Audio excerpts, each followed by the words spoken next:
What if I tell you that there are a whole pool of people with tons of experience waiting to work for you? In a time when the great resignation is rampant and low unemployment, what they're now calling quiet quitting, is at an all time high, wouldn't it be great if you could tap into a pool of people with work ethic out the wazoo? And that's what we're talking about today on Marc Haine Live.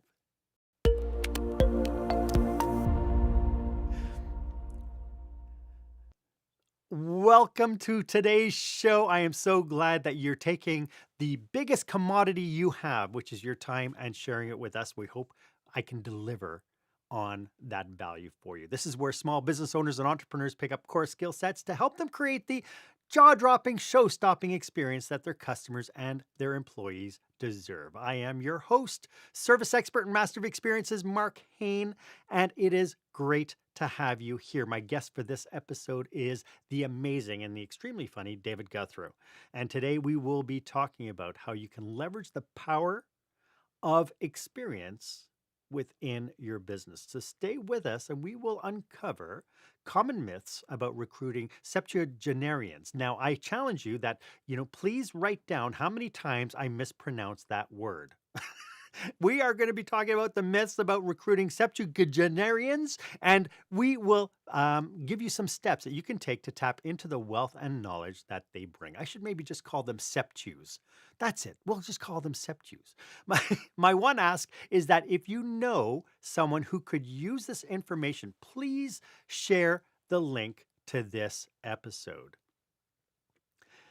There is a real skill shortage in virtually every industry, every organization as a consequence of COVID-19 and the subsequent outfall. One of those outfalls being that yesterday in the newspaper, they were saying that more baby boomers are retiring this year than have ever retired. And part of that is because COVID-19 showed them that they don't have to work anymore if they don't want to. But at the same time, there are many talented individuals who have been placed on the shelf by society because of their age. And it's not for lack of willing. So here I am, applying to be one of your interns, because the more I think about this idea, the more tremendous I think it is. I love the idea of having a place I can go every day. I want the connection, the excitement, I want to be challenged, and I guess I might even want to be needed. The tech stuff might take a bit to figure out. I had to call my 9-year-old grandson just to find out what a USB connector was. But I'll get there, eager to learn. Also, I want you to know I've been a company man all my life. I'm loyal, I'm trustworthy, and I'm good in a crisis. And I love that you're right here in Brooklyn. I've lived here all my life, and lately I feel I may not be hip enough to live in Brooklyn. So this could help with that too. I read once musicians don't retire. They stop when there's no more music in them. Well, I still have music in me. Absolutely positive about that. Looking at retired people to support businesses is a great opportunity to provide amazing economic value to those who are insightful enough to bring them on board while tapping into the experience that they bring. So this brings me to our question of the day.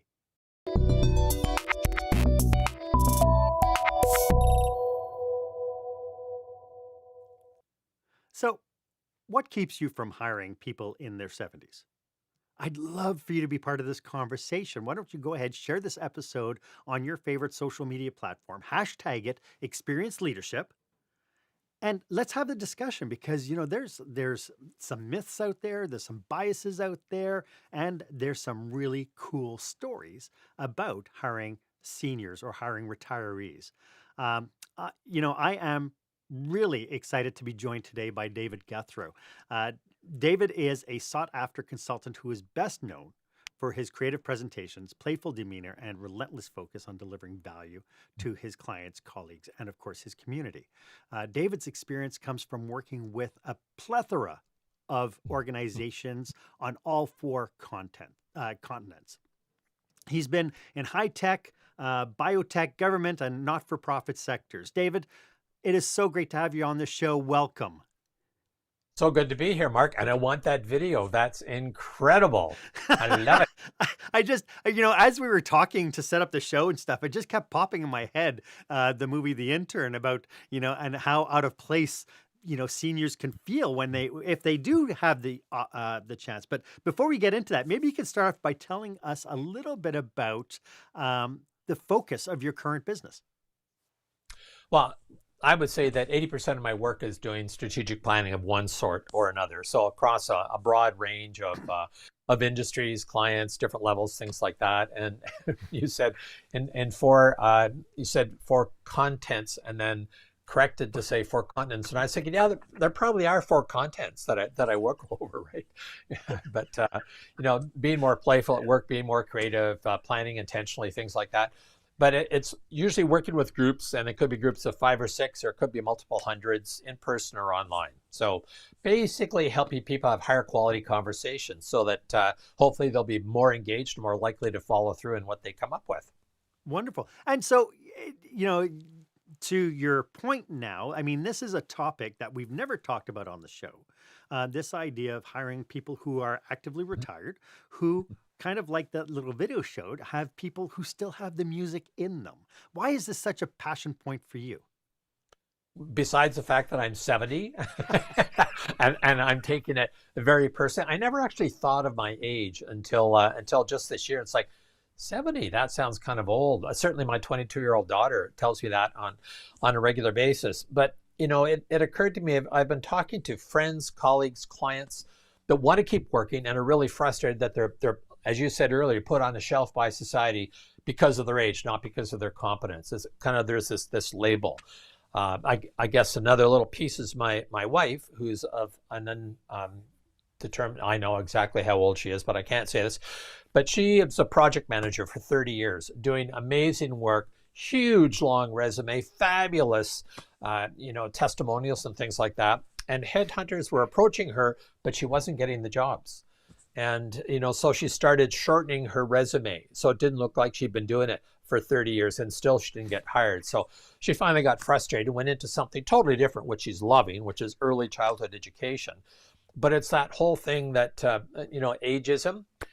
And I'm not particularly here to, bang the drum against ageism. Rather, I want to focus on the opportunity for people that are older. And so I'm personally connected to it. I think I'm doing some of my best work ever. And I'd actually, the first thing I'd like to do is get rid of the word senior or retiree, right? Okay. Because, right? And senior, because there's no value attached to senior. You're an older, right? It's not like in an indigenous culture where elder actually has some value attached to it. It's not just about age. And just because you're older doesn't necessarily mean you're an elder.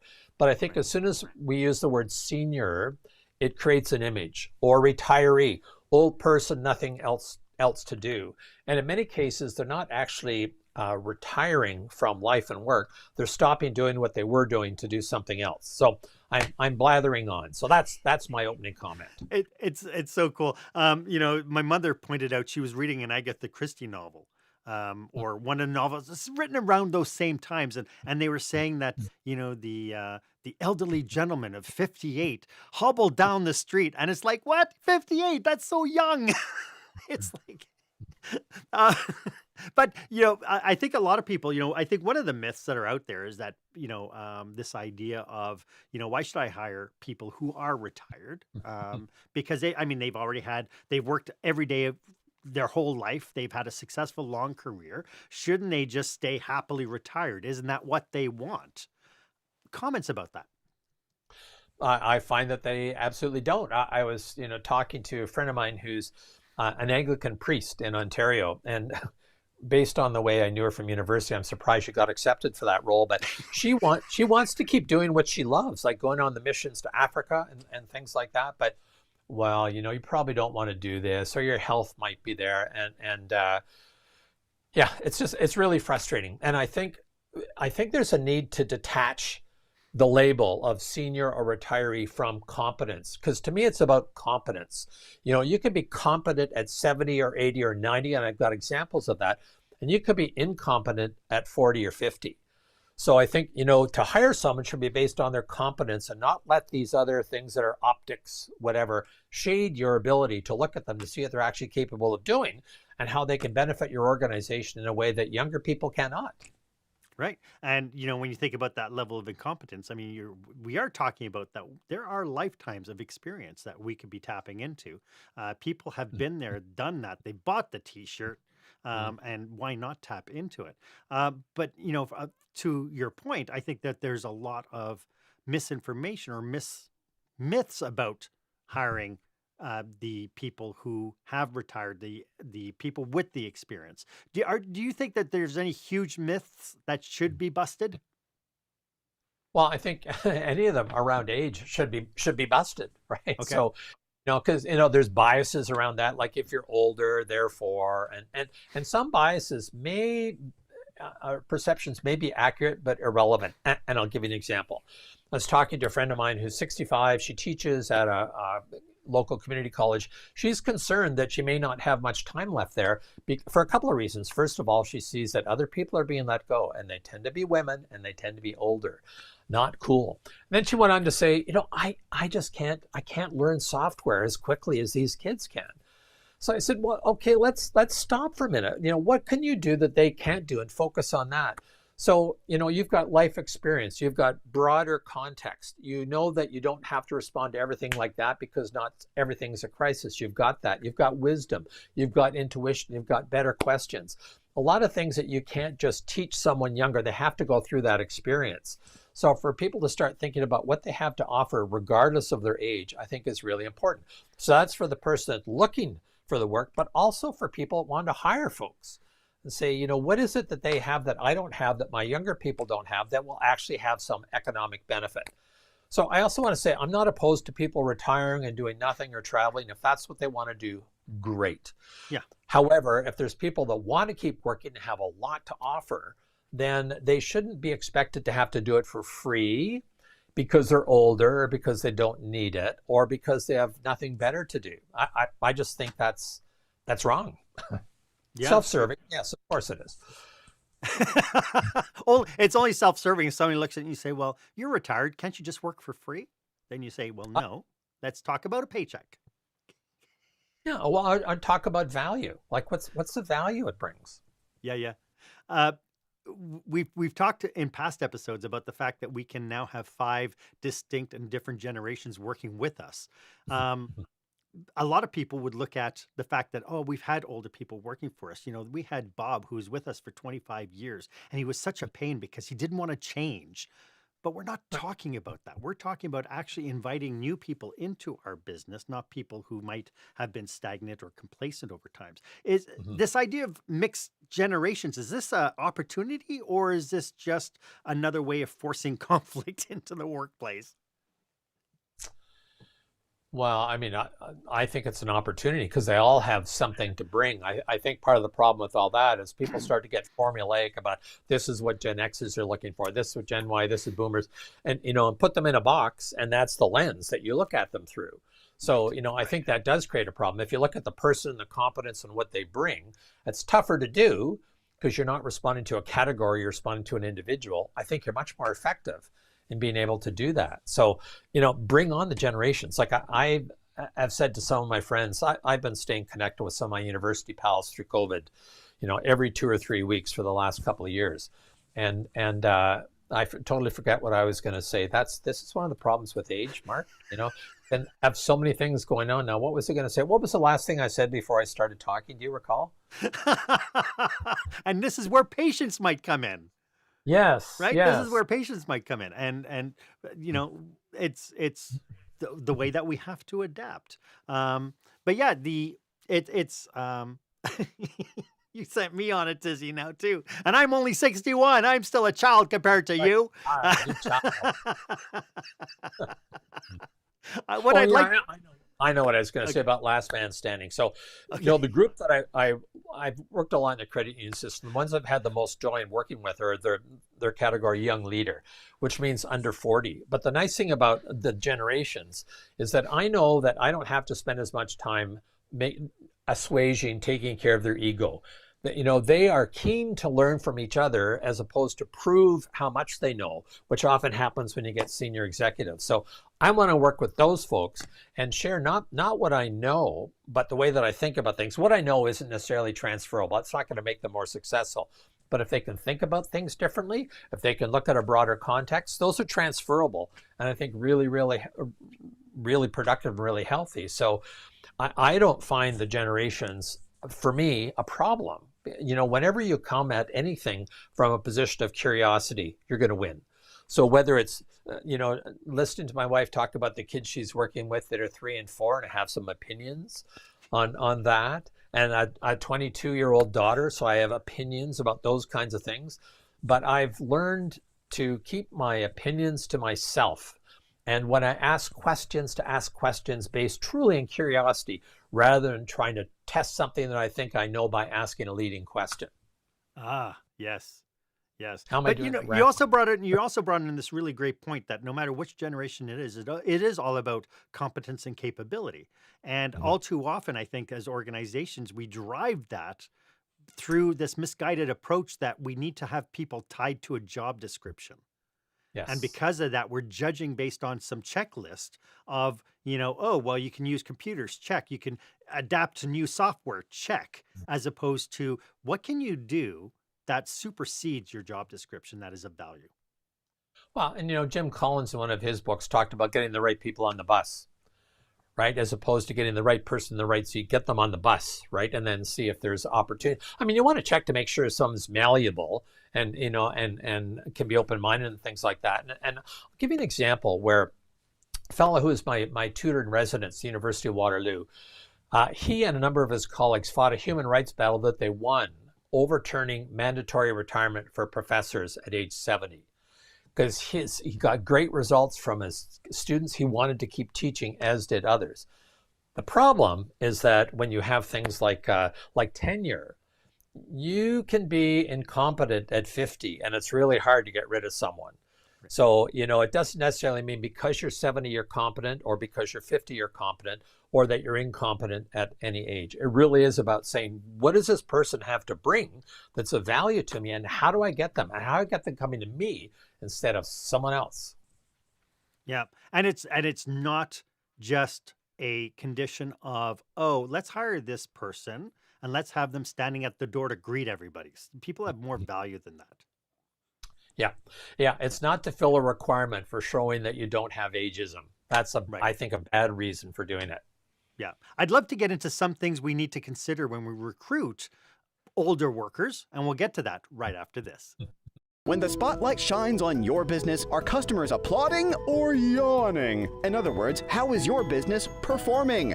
Make your business a star with the new book, Lights, Camera, Action, Business Operational Excellence Through the Lens of Live Theater by Marc Haine. Marc uses his business and acting experience to help you see your business like a live show, so you can create a performance your customers will never forget. Buy Lights, Camera, Action today at your favorite online retailer or directly at marchaine.com.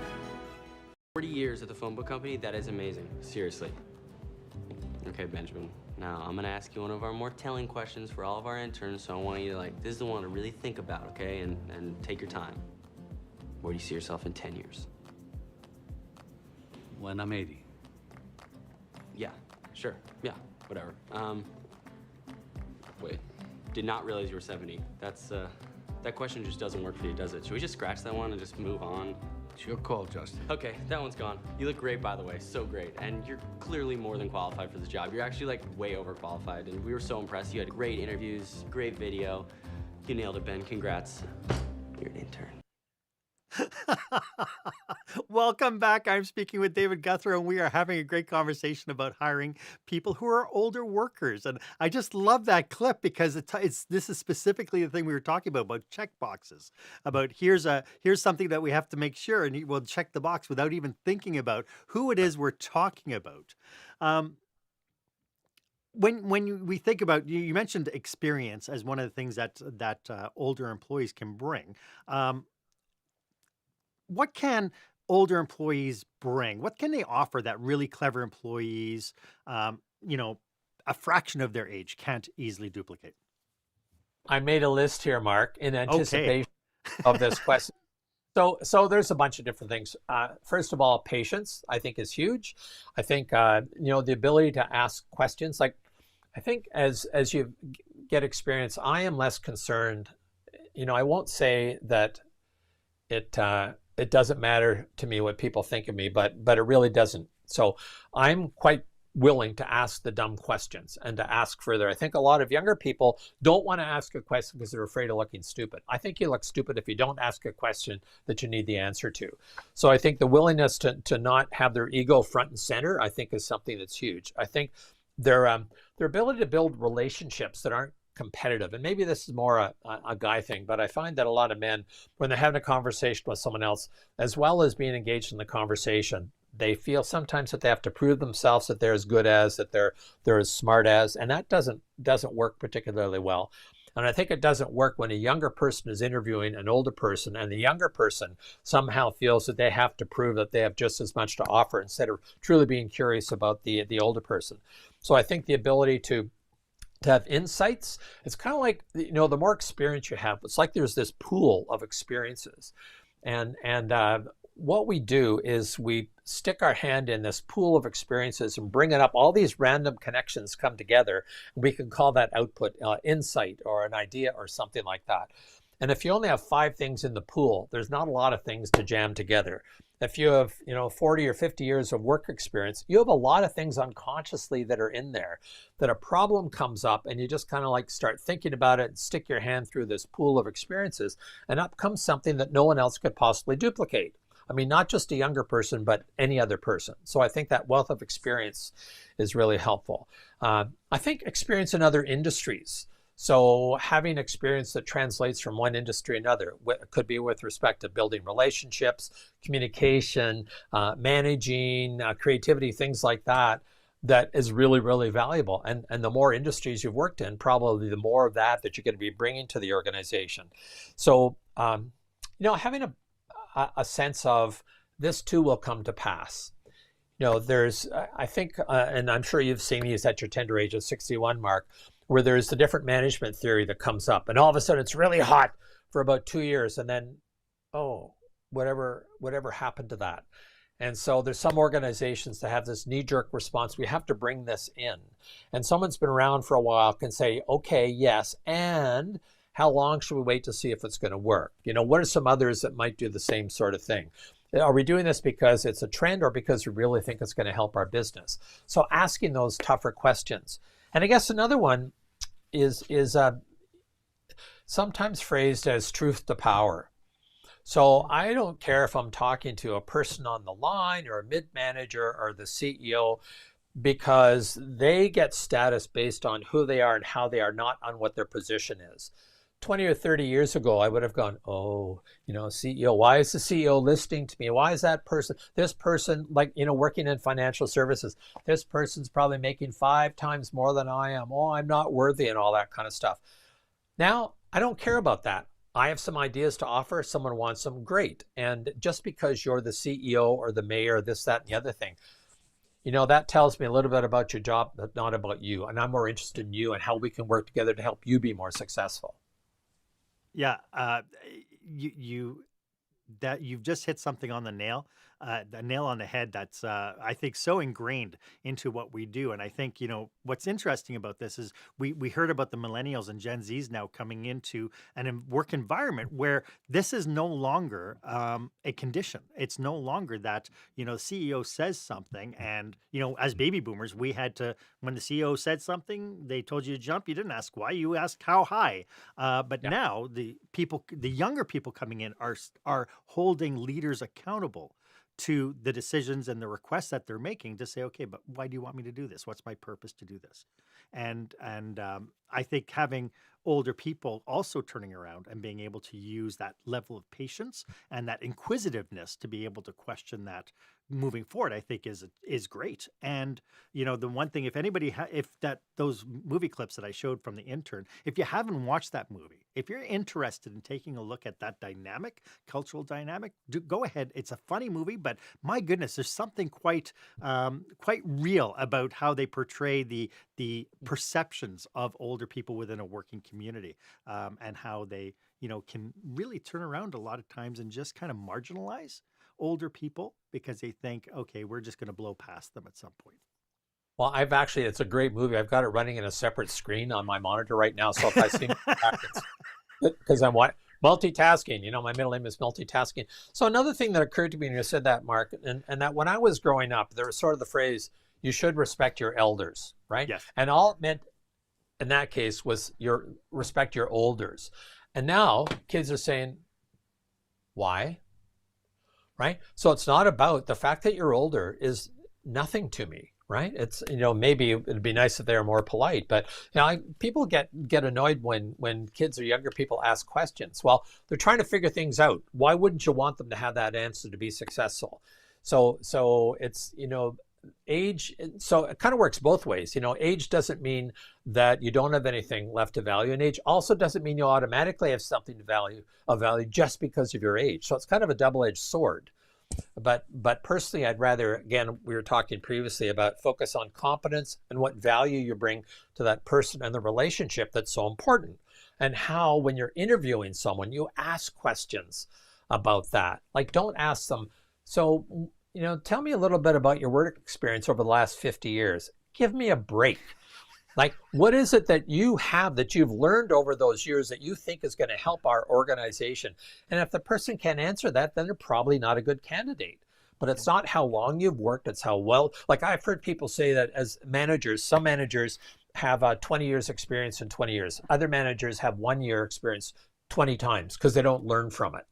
So, what have you learned as you've grown that we can benefit from? That's brilliant. What other considerations should we be considering when we recruit septuagenarians? I'm going to get the word right at some point. Well, I'm not a human rights guy, Mark, so I'm not sure how to respond to this. But just like you're not supposed to be asking women, so are you planning to have a family? Like, if you want your head knocked off, you can do that. But at age, sometimes people wonder, how long are you going to be around? Like, is this going to be 5 years, 10 years? How much longer do you want to work? Is one of those questions. And I as a hiring person should be asking, how long do I want you to be contributing, rather the other way around? Now, there's health issues. Excuse me. The last couple of weeks, I've had spouses of really good friends pass away, right? And you can't guarantee I'm going to be healthy. I plan to live to 115. That's my plan. The universe may have another piece of that, but I don't think it's appropriate or even legal to say, so do you have any life-threatening diseases? Are you living with any chronic illnesses and things like that? But I'm sure that's going through someone's mind who's younger, right? Because their parents might have gone through that. They might have had cancer. They might have had a heart attack, high blood pressure. So, focus on the competence. What's the here and now? And sometimes having person as a contractor to provide advice is much better than hiring them as an employee. It's how do I get the capacity that they have into my organization in a way that works for both of us? It's what's the best way to squeeze this orange? Yeah. Without it being as violent, perhaps. Yeah.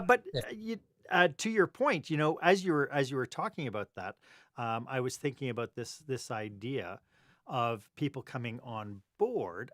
You mentioned about, will people be, I think one of the fears is, we want to hire people who's going to be with us for a while. And, if you're 70, how many more years do you have left? Maybe 5? Well, the average, what's the word I'm looking for? The retention rate. The average retention rate right now is like 3.4 years. Anyway, this is generally in the population. We don't retain. We're not retaining people for 15 or 20 years anymore. So being able to hire somebody who's 70, and if the intent is, I want to work for another 5 or 6 years, chances are you're going to have more employees turning over. If he stays with you the 6 years, you're going to have more employees turning over in that time frame anyway, who aren't people who are elderly or older or aged or experienced. So I was helping an organization with some of their plans around succession for the executive director last night, and he's been part of the organization for 40 years. And people are saying, so we need to find a time when we're going to transition to a new executive director.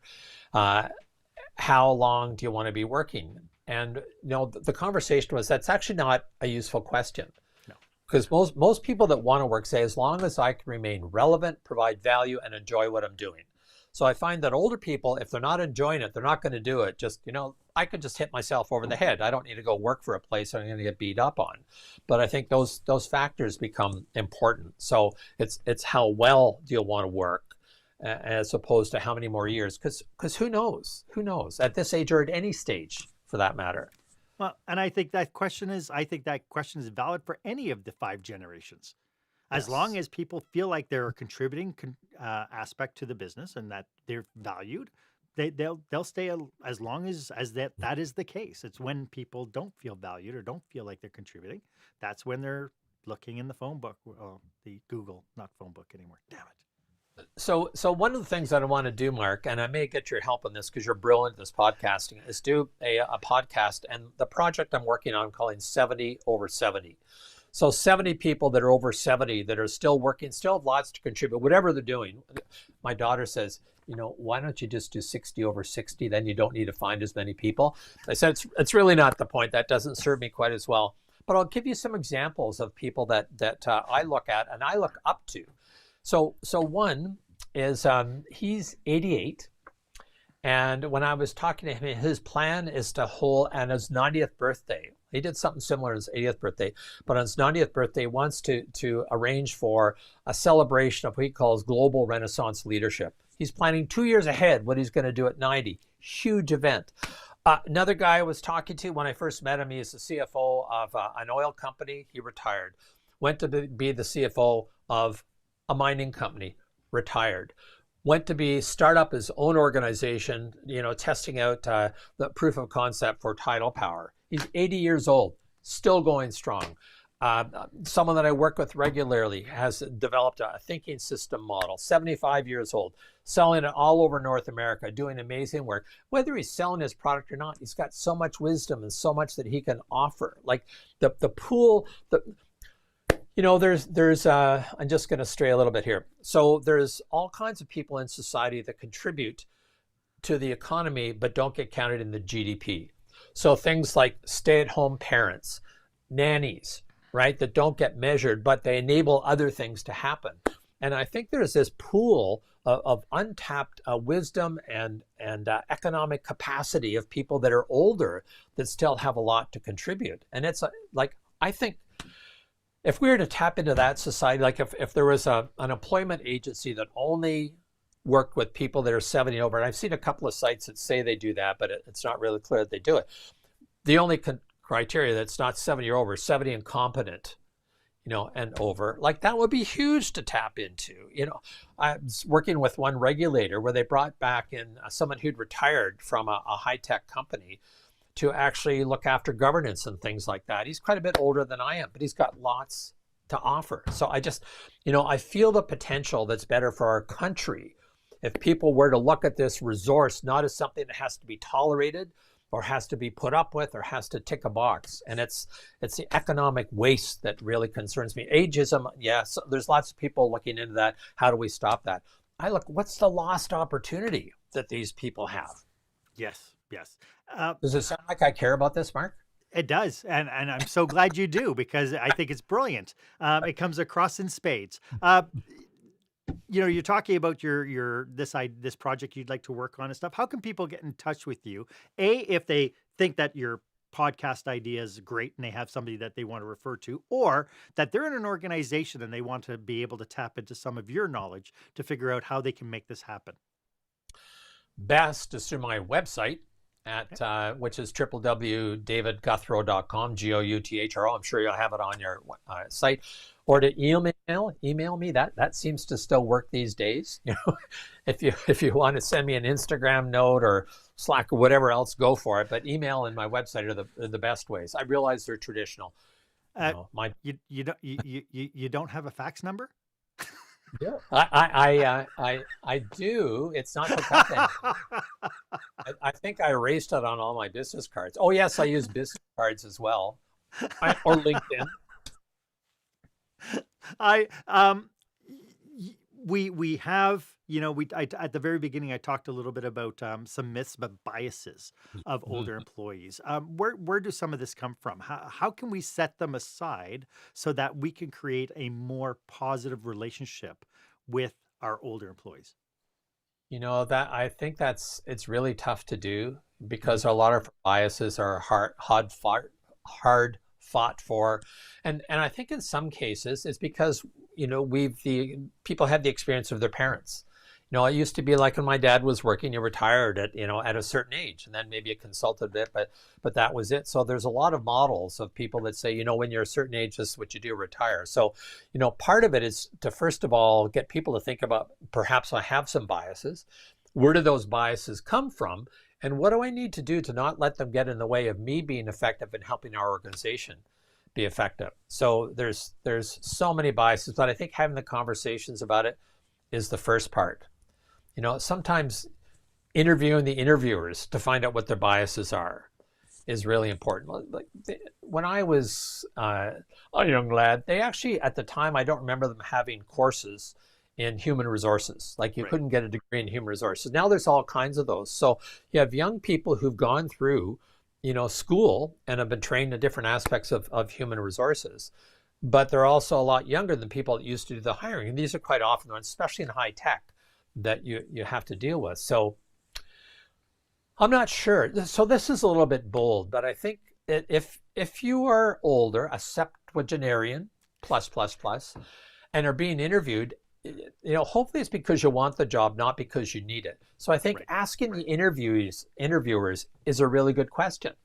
So because you're interviewing them as much as they're interviewing you. So for example, who's the oldest person that you hired in this organization so far?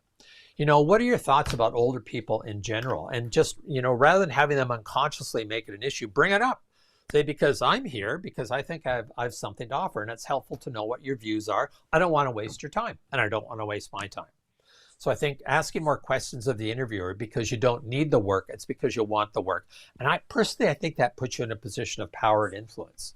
I have to say that for 25 years, I've always said I would rather hire somebody who wants to work than somebody who needs to work. And I don't care if you're 70 or 17. I'm always looking for why is it that you want to work here? What do you want to do? And if they turn around and say, well, because I need a paycheck, unfortunately, that's not motivation enough for me to turn around and hire you. So I think that works regardless. Yeah. And walk away.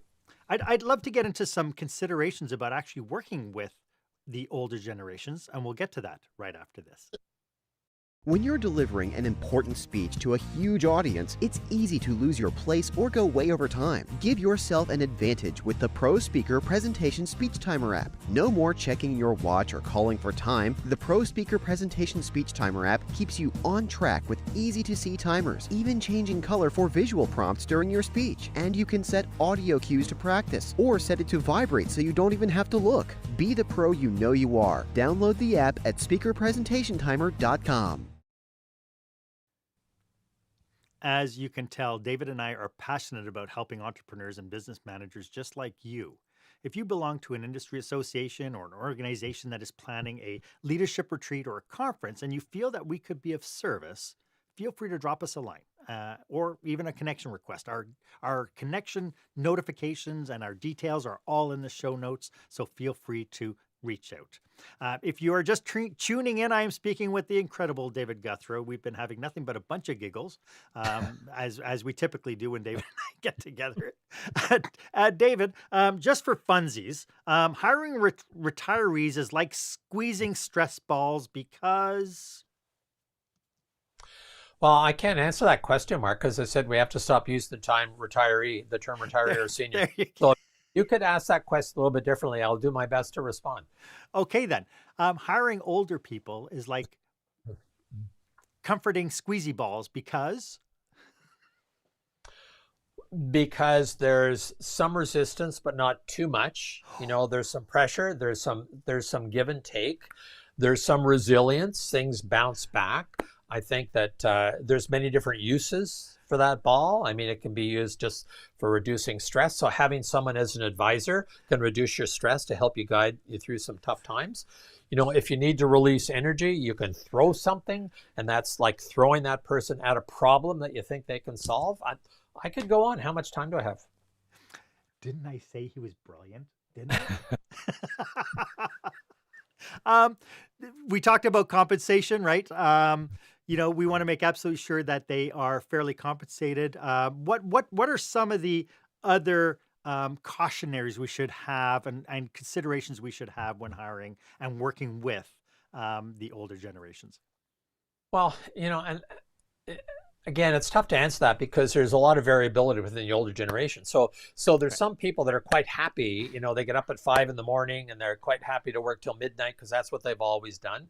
There's others that won't do that because their life balance is important, which by the way is happening to a lot of younger people as well. Sure. So don't work I don't live to work, I work to live. No, it's the opposite, right? That these days. So understanding those differences, I think, is really important. Uh, I think, and I don't think it's any different from anyone else, Mark. If someone says something, to be curious and respect their opinion. Don't necessarily have to agree with it, but let them know that you've heard it. Because otherwise, why ask? And I'd say that's the same for any employee, to understand that they may have, well, like in that video, he had grandkids. So there's grandkids and there's other life experiences and things like that. And yeah, I don't think it's a whole lot different than what you have to pay attention to for anyone, just that it may be magnified because there's other issues that come into play. Like when you're 70, you're more likely to have to go to a funeral. When you're 30 or 40, you're more likely to have to go to a wedding or a shower or things like that. So it's all different events that come up, but to understand that those events are different and of importance to that person. So.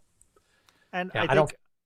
I think that where COVID really, I think, helped us out now, especially with this idea that we've gone from work-life balance to work-life integration, is really, if I would suggest that this is the perfect time to bring older employees in because we are now generating cultures where we're listening to the inputs of people and adjusting our workplaces to be able to have that work-life integration at a higher level than we've ever had. Yep. Yep. I totally agree. And part of about coming back into work is I'm just thinking about this, Mark, that most of the people that I know are older that want to keep working, they don't want to work in isolation by themselves. I mean, as we know, that's an issue for older people through COVID-19, the loneliness and things like that they actually want to be connecting with people. And it's not that they can't use the technology. They're very comfortable with it, but they actually like the face-to-face. And for many organizations where people are, trying to figure out the hybrid workforce, I think giving them an opportunity to be with other people is helpful on many different levels. Yeah, yeah. I had a conversation last week with a younger person, and I said I was 61, and she's like, "Oh, you're 61, so then you're not really good with technology then." And I said, "What are you talking about? I'm 61. We invented the technology." Yeah. But it's funny that it's like, are you kidding me? I love tech, and there's lots of seniors out there who. But to your point, then it comes back to capacity and competence. And so Yeah. I think if anything, if anybody watching this is going to take away one thing is derive your processes through capacity and competence. Well, and as it turns out, after this, I'm going to do half of a lecture and a change management course at Capilano University. And so I guarantee that I'm probably at least 3 times older than a lot of folks in there. And one of the questions that they posed is, so, what do you need to know about change as an older person? Like, they haven't asked me that because they don't know how old I am, and I'll be darned if I'm telling them. I'm going to say I'm 43, but I haven't aged well. But, I'm going to be saying that as you get older, it doesn't necessarily mean you're better at responding to change or worse at responding to change, because it depends on your experience. I think probably the older you get, you've in all likelihood gone through more changes, and you know that you're going to survive them, right? But I'm quite looking forward to working with this younger group and all these questions that they're posing about change. Yeah. This has been a brilliant conversation, David. I can't thank you enough for hanging out with us. Do you have any last thoughts about what we're talking about today? No, I think there's 2 different audiences for this, Mark. And one is for those that are thinking of hiring older people. And another is for older people that are wondering if they still have something to give. And I'd say that there's lots to give, there's lots to get. And that I do think that being fair to people based on their competence and their contribution rather than their age is really important to figure out. Wonderful. David, thank you so much for sharing your passion. It's your small passion. I should say your little bit of, kind of the little thoughts you've had about the huge passion that you brought with you today. And of course, your expertise. Could you just remind everybody one more time how they can get a hold of you? Yes, well, LinkedIn. My name is, well, as you can see, it's spelled Gouthro. So it's www.davidgouthro.com or LinkedIn by my name. There's not too many others of me out there. And you can certainly email, call. Okay. Telephones. I still use I know. 604-218-2877. Do I have time for a quick funny story? Sure. Okay, it's not that funny, but it'll be quick. So I was doing some work with an IT group for an oil company over in the UK.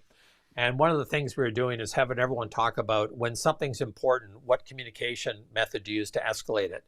And the head of this group said, call me. And everyone went, but this is technology, like it's not Slack or email or something like that. I said, I get tons of those. If it's important, call me, right? So it's different for everybody. Right. And we just happen to be talking about septuagenarians and up. But I think a lot of the principles we talked about apply to everybody. But don't let your biases and perhaps previous experiences get in the way of considering someone who probably has a lot to offer and would do so with great joy. David, you've been brilliant. Thank you so much for all of this. My pleasure. Thanks for having me, Mark. Why don't you let me know if this was of value to you? As always, my offer stands. If you would like 30 minutes of my time to brainstorm your business with you and your team, feel free to book yourself on my online calendar. The link is in the show notes. It's the one that's marked meetwith.marchaine.com. It would be my absolute honor for me to be of service to you. And why don't you go ahead and leave a comment or a review about this episode? I'd love to get your feedback. Was this of value to you? Did you learn anything? Did you giggle just a little bit? My name is Marc Haine. I hope you stay safe. I hope you stay healthy. And I hope you dare to be the exception.